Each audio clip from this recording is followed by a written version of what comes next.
Olá, pessoal! Tudo bem com vocês?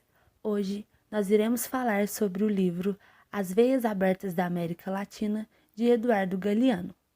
Essa história é de um profeta com um olhar voltado para trás pelo que foi e contra o que foi, e anuncia o que será. Segundo a voz de quem manda, os países do sul do mundo devem acreditar na liberdade de comércio, embora não exista, em honrar a dívida, embora seja desonrosa, em atrair investimentos, embora sejam indignos, e a entrar no mundo, embora pela porta de serviços. Entrar nesse mundo, o mundo do mercado, o mercado mundial onde se compra países, e nada de novo. A América Latina nasceu para obedecê-lo, quando o mercado mundial ainda não se chamava assim. Aos trancos e barrancos, continuamos atados ao dever da obediência. Essa triste rotina dos séculos começou com o ouro e a prata e seguiu com a borracha, o cacau, o açúcar, o tabaco, o guano, o cobre, o estânio, a banana, o café, o petróleo, entre outros. E o que nos legaram esses esplendores? Nem herança, nem bonança. Jardins transformados em deserto, campos abandonados, montanhas emburacadas e longas caravanas de infelizes condenados à morte precoce. Mortes totalmente injustas. E desde então, dar de comer aos carros é mais importante do que dar de comer às pessoas.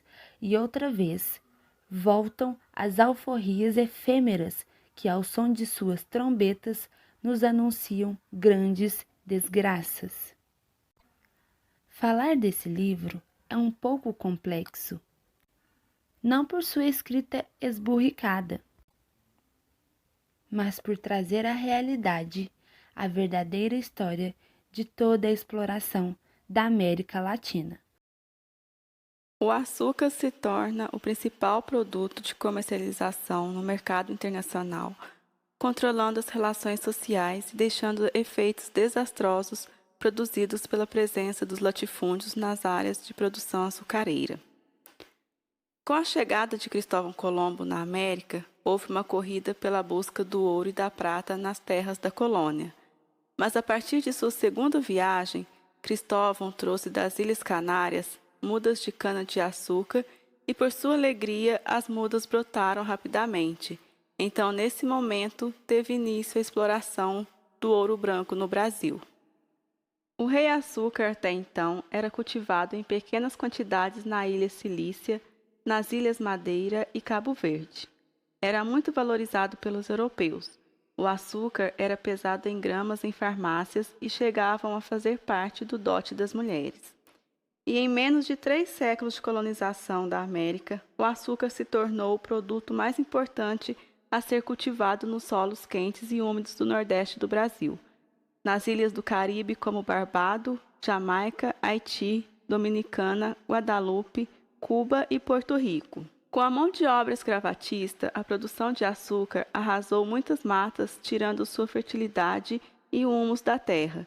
Impulsionou o desenvolvimento industrial na Holanda, França, Inglaterra e Estados Unidos. Marcava 3 idades históricas: o mercantilismo, o feudalismo e a escravatura. Estava em torno de uma só unidade econômica, que integrava o sistema de poder no mercado internacional: o açúcar. A América Latina ainda hoje apresenta muitos fatores de marginalização e de pobreza, porque a produção colonial era financiada e atendia às necessidades estrangeiras. O que o país produzia não atendia às necessidades de sua população, condicionando-os à pobreza e à exploração. Os latifúndios apresentavam um cenário envolto por mão de obra barata e em troca de utilização de um pedaço de terra para o plantio. As plantações canavieiras elas evadem os recursos naturais de modo a explorar o solo até o seu esgotamento, levando o solo a ser substituído por outra zona com melhores condições. E quando esse solo não é mais produtivo, encontramos grandes zonas de miséria, como por exemplo no Nordeste, que era a região mais rica do Brasil e hoje é a mais pobre. Esse é o preço cobrado pelo impulso produtivo. Nesse sentido, as terras brasileiras eram cedidas de modo a ser utilizadas para a produção a serviço do monarca. Quando os holandeses foram expulsos do Nordeste, eles solidificaram as bases para a plantação do açúcar em Barbado, iniciando assim uma grande concorrência brasileira. E em fins do século XVII, as explorações brasileiras caíram, e seus valores também. As terras brasileiras estavam cansadas, existiam inúmeras rebeliões de escravos, e a descoberta do ouro no Sul contribuiu para a crise do Nordeste açucareiro, crise que perdura até os dias atuais. Os donos dos engenhos possuíam as melhores terras, grandes fortunas, possuíam grandes artigos de luxo. A abundância pertencia a poucos, enquanto muitos estavam na miséria. Hoje, o Nordeste herda a herança da monocultura do açúcar. Em suas terras brotaram o maior negócio da economia agrícola da América Latina. Hoje existe um pequeno território de plantio de cana-de-açúcar. O restante do território não é utilizado para nada. Onde deveria nascer todo tipo de alimento, ali nada nasce. Os alimentos são importados de outras regiões que deveriam ser menos produtivas. O feijão no Nordeste custa mais caro do que no Rio de Janeiro. Os salários dos trabalhadores são muito baixos, piorando ainda mais a situação, sendo que a terça parte dos moradores de Recife são marginalizados, tendo grande taxa de mortalidade infantil. A maioria morre antes de completar 1 ano de idade. Meninas são vendidas à prostituição infantil. Em 1957, foi verificado que a falta de proteína causa 40% mais a perda de peso do que as crianças na África. A fome cada vez mais crescente, pois o território onde era para ser cultivados os alimentos foi devastado pelo cultivo da cana-de-açúcar.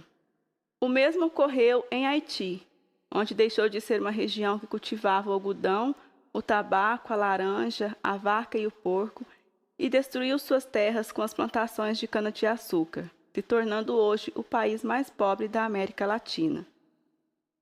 Cuba praticou a monocultura açucareira por muitos anos, chegando a ter a maior renda per capita da América Latina, em 1920, quando o açúcar esteve a 22 centavos a libra. Em 1929, o preço do açúcar teve uma baixa de bem menos de 1 centavo. Em 1932, com a crise na Bolsa de Valores, muitas centrais açucareiras que eram financiadas por interesses norte-americanos quebraram, levando Cuba a maior índice de desemprego já visto em qualquer país, porque investiram suas plantações na cultura de um só produto esse que era produzido em meio a atender às necessidades do mercado exterior. Após o açúcar, outros monarcas fizeram parte dos principais produtos comercializados na América, como a borracha, o cacau, o algodão e o café, que acentuaram ainda mais as desigualdades e os processos exploratórios das terras e da mão de obra dos camponeses. O desenvolvimento é uma viagem com mais náufragos do que navegantes. Do rio, os navios de guerra britânicos saudavam a independência. A febre da independência fervia em terras hispano-americanas. A morte prematura é a morte do comércio independente nos novos países, pois eram os países europeus que vendiam em terras latinas, frustrando o mercado interno. Os latinos trabalhavam para os europeus, que cresciam com matérias-primas exploradas deste novo mundo. A América Latina era promissora, porém, por razões externas, acabou ficando no atraso. Uma região que não conseguiu cumprir todas as promessas da independência. Até houve proposta de união da América Latina com o bolivarismo, para juntar as nações antigas colônias espanholas e repelir ameaças à América Latina, como os Estados Unidos e até mesmo o Brasil. Porém, esta proposta não foi aplicada por conta dos diferentes interesses de governo.